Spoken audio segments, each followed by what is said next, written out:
Hi again, Graham Smith here from ALEC to discuss what you need to do next for your literacy and numeracy professional development. This presentation relates to the Task 5 assessment for the NCALNE vocational. You may wish to refer to your study guide or assessment guide for further information. Just a quick heads up so you can see where you're up to in the training.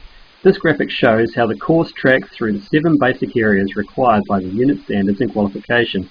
You need to complete the Task 5 assessment, which relates to using diagnostic assessment for literacy and numeracy. You can see embedding literacy and numeracy in the green box at the top of the screen in the 2 o'clock position. This task relates strongly to the knowing what to do phase that you can see in the triangle below. Just a quick check, make sure you know exactly what we mean by embedding literacy and numeracy. Refer back to the definitions in your study guide if you need to. The important thing is that you should be developing literacy and numeracy activities and resources that are contextualized for your particular trade or vocational training area. There are a couple of things that you need to know in order to complete Task 5. You need to know how to describe and plan a series of embedded literacy and numeracy activities with your training context. And you need to know what to do and how to do it when it comes to facilitating this training. In terms of what you actually need to do, it's probably similar to what you do most of the time if training is your thing. You need to design or adapt a bunch of activities and resources, then try them out on at least 2 learners. That's it in a nutshell. Basically, we just want you to have a go. Have a go at delivering some literacy and numeracy activities that are contextualized for your training.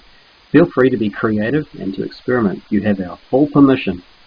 Read through section 5 of your study guide as well and refer to the support materials of the learning progressions if you need further ideas.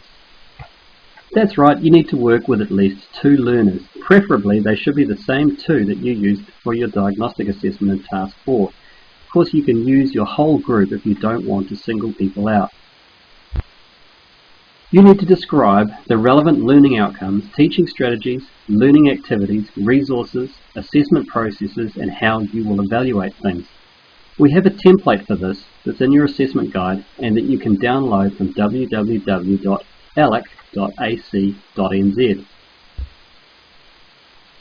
Make sure you cover at least 2 learning activities contextualized to your learners' needs for each of reading, writing, listening and speaking, and numeracy.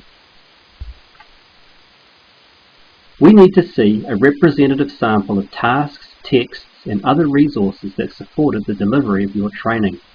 This might include completed worksheets, tutor notes, lesson plans, images, video, or other media content, or anything else you can think of.